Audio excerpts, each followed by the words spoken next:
I'm Avery May, and I was 34 the week my grandfather's whole life got signed over to the man who never once read a page of it.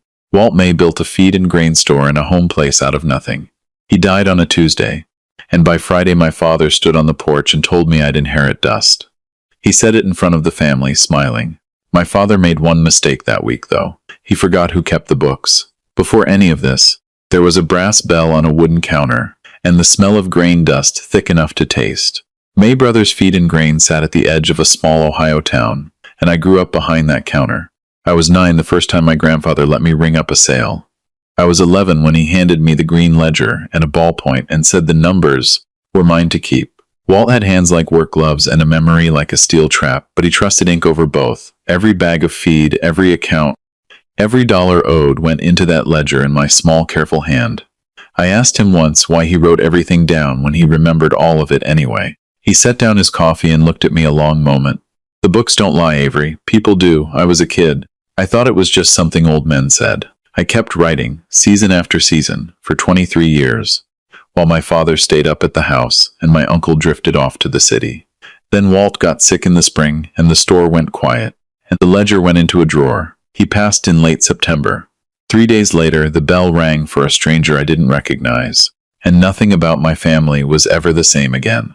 My father Dale worked the funeral like a man running for office.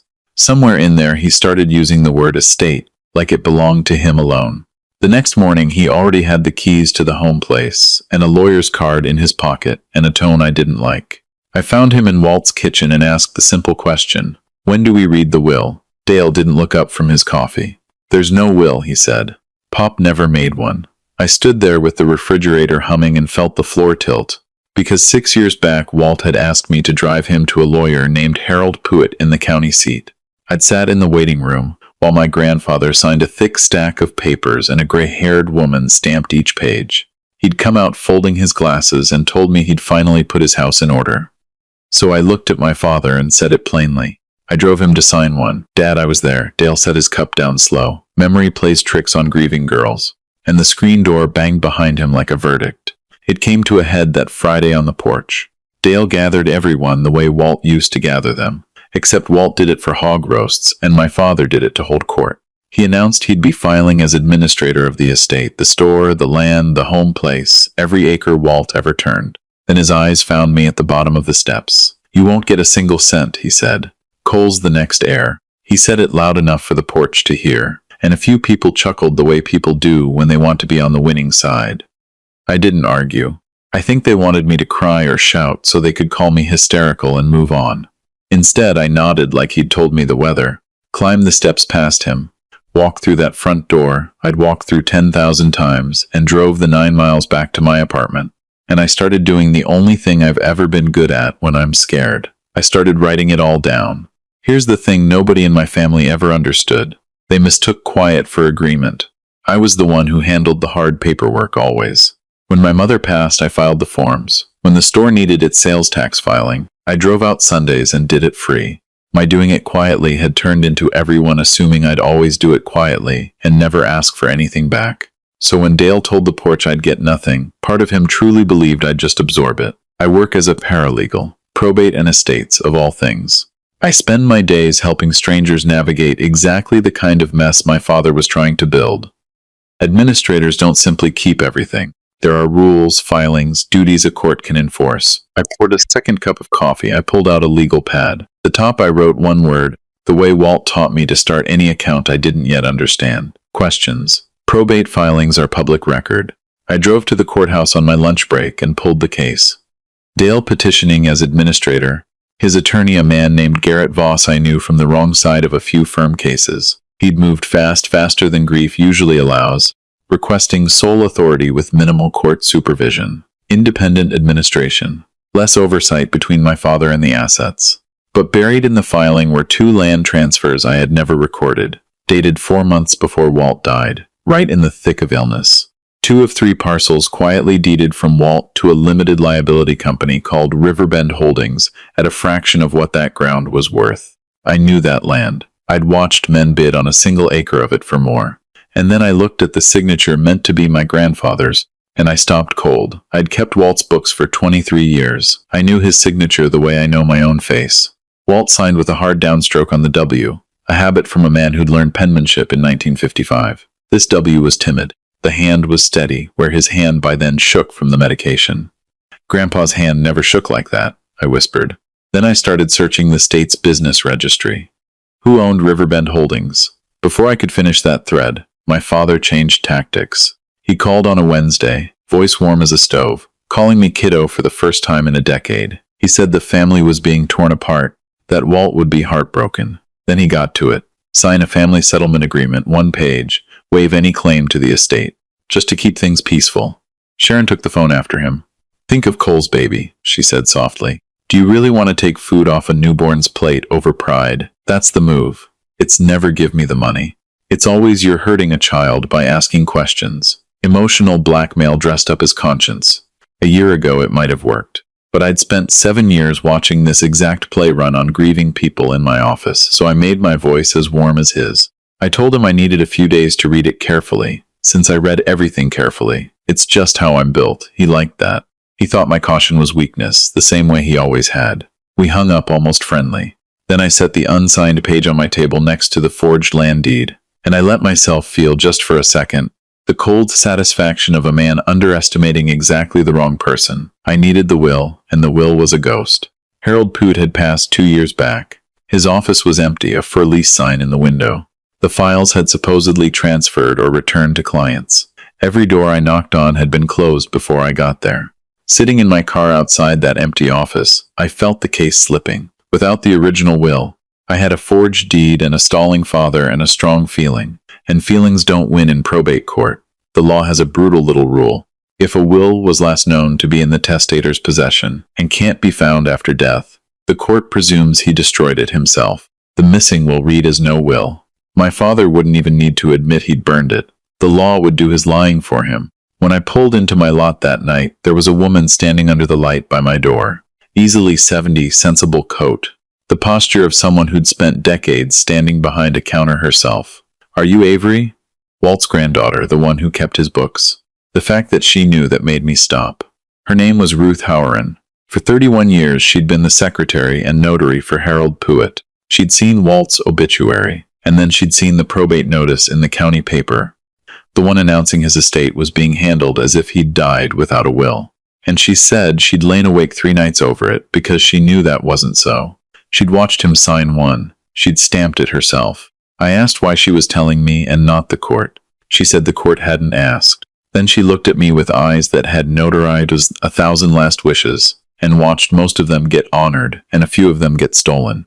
It's time to tell them who you really are, she said. And from her coat, she drew a plain envelope and held it out to me in the cold light of the parking lot. I made her come inside. I made coffee with shaking hands, and then I opened it. 3 things slid out. A photocopy. A conformed copy of the last will and testament of Walter J. May, dated 6 years prior, every page initialed, signatures clear. It did not crown a single heir. It left the store and the home place jointly to Cole and me, with a fair cash share set aside for Dale. Not nothing. A son's portion, but not the kingdom. The second was a page from Ruth's own notary journal, recording the date, the document, Walt's signature, and her stamp. The third was an index card, Earl Dabney, the second witness. I held proof my grandfather had loved me enough to write me into his life, and I understood at last what Ruth had meant. I was the one Walt trusted with the truth, the keeper of the books. That was who I really was, and I'd been letting them tell me I was no one. But Ruth wasn't finished. A copy isn't the will, honey, she said gently. The law presumes he tore the real one up. You'll have to prove he didn't, and I can't do that for you. You're the one who keeps the books, so keep them. I didn't sleep. I sat with my legal pad and turned the problem of the way Walt taught me to turn a ledger that wouldn't balance. To admit a lost will to probate, I had to prove 3 things: that it was properly executed, that I had the contents, and that I could overcome the presumption of revocation. I had to prove the original had been in someone else's hands. I had to prove my father took it. The fated number for Earl Dabney was dead. So I did what paralegals do, the unglamorous work of finding a person who doesn't want to be found. Skip trace, public records, a cousin of a cousin. It took 9 days and a tank of gas. I found him in a tidy little ranch house in Illinois with a wind chime and a flag. He was 81, Sharp in the eyes, slow in the knees, and immediately wary the moment I said the name May. "I'm not getting in the middle of family business," he said. Hand on the screen door. I didn't push. Walt taught me you don't push a stubborn man. You set the truth in front of him and let him pick it up himself. I held up the conformed copy and Ruth's notary page there on his front step. His eyes changed. He took the papers in 2 hands and read. When he looked up, there was water in his eyes. He pointed toward the parking lot as he remembered it. Walt had pointed out the window at me waiting in the car and said, "That one out there. Avery keeps the real books." Said it like it was the proudest thing he owned. I had to look away at the field for a minute. Then I asked the only question that mattered. "If a court calls you, Earl, will you come?" He thought a long while. "For Walt," he said. "I'll come."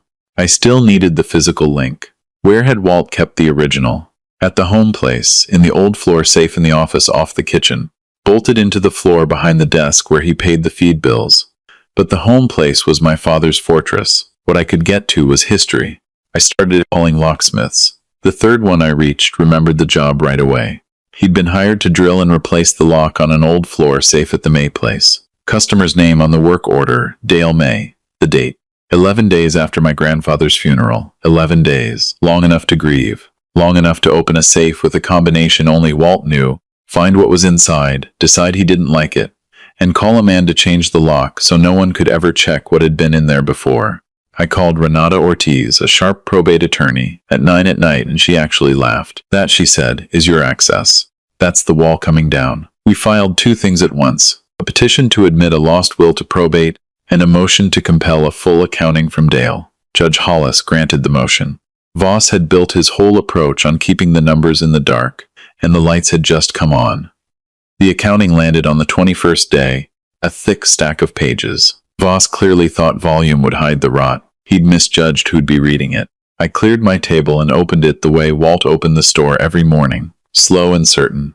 Riverbend Holdings again. Traced through a paper shell straight back to my father. Dale had sold estate land to himself at roughly a third of fair market value. Inflated administrative fees, legal bills for defending Dale personally, charged to the estate. The store's insurance lapsed to save a few dollars. Every page was another small theft dressed in the costume of management. He wasn't just trying to cut me out of my share. He was looting Walt's whole life and calling it grief. And I finally understood the porch. Cole's the next heir had never been a plan to enrich my brother. Cole's was the shield. The land was never meant for my brother. It was meant for Riverbend Holdings, and Riverbend Holdings was Dale. I picked up a fresh legal pad, and for each violation I wrote the entry, the statute, and the page number, building the exhibit that would walk into Judge Hollis's courtroom and speak for itself. Cole found me before I found him. No pie this time, just a man who hadn't slept. He sat on the step outside, like he wasn't sure he'd earned the indoors. "I signed things, Avery," he said to the parking lot. I didn't read them. Dale had found the exact crack to slide a pen into. I brought out the accounting and set it on the step between us. I showed him Riverbend. I showed him the third-rate price on Walt's best ground. I watched my little brother read what our father had actually done. Not to me, but to the man who'd taught us both to ring that bell. When he looked up, his face had come apart. "What does that make me?" he said. I didn't rush to comfort him. Some questions a man has to sit in. "It makes you someone who got used, Cole. The same as me. The difference from here on is what you do." Thursday morning, the courthouse hallway smelled like floor wax and old radiators, and it was full of my family. There was my father in his good suit with Voss beside him, looking smooth and certain. When Dale saw me, he made sure the hallway could hear. "Still chasing your fairy tale," he said. "You won't get a single cent." The same words as the porch. A man who'd found a line he loved and couldn't stop saying it. I didn't answer. I had a thin folder under my arm and Walt's green ledger in my other hand. Not as evidence, as ballast, something of my grandfather's to hold. Roth Howren went first, in her sensible coat, and the gallery learned in about 4 minutes why you don't underestimate a woman who's notarized 1,000 documents. She produced her original notary journal and read the entry aloud. The date, the document, a last will and testament. Walt's signature, her stamp, her seal, logged in sequence between 2 other documents she'd notarized the same afternoon. Mundane. And that's exactly what made it bulletproof. Not a dramatic memory that could be shaken. A contemporaneous business record kept by a public officer in the ordinary course. When Voss rose to cross-examine, he suggested she couldn't possibly recall one signing among thousands. Ruth looked at him the way my grandmother used to look at a man tracking mud on her clean floor. I don't recall it, she said. I recorded it. That's the entire point of the journal. The gallery made a small sound, almost a laugh, quickly swallowed. Voss tried again, asking if the document she logged might have been something other than a will. Ruth tapped the page. It says will. I wrote it. I don't guess on my seal. He sat down. My father's certain expression developed its first hairline crack. Earl Dabney made the long walk to the stand, and you could have heard a pin drop because half the people in that room had bought feed from him 30 years back. He swore his oath in a voice like gravel and gave the court something Ruth's journal couldn't, the human texture of the day. Walt had asked him to come witness an important signing, bought everyone lunch after, talked about it proud and a little emotional, the way men of that generation got only once or twice in a life. The store and the home place held by his 2 grandkids, a fair share to his son. Then Renata asked if Walt had said anything particular that stuck with him, and Earl looked right at me. He pointed at me the way Walt had pointed at me through a window, and he said Walt had told him, that one out there, Avery keeps the real books, said it was the proudest thing he owned. The room went very quiet. I did not let my eyes spill. Voss tried to rattle him. Suggested an old man's memory wasn't reliable. Earl just shrugged. I'm 81, son. I'm not dead and I'm not a liar. I held 2 things in my life I never broke, my word and Walt May's trust. I'm here on both. Then it was my turn. I did not raise my voice once. I let the paper shout first. The locksmith's work order projected for the gallery. The job, the date, the customer, Dale May. 11 days after the funeral. I explained in the flattest voice I owned that a man does not change a lock to keep things in.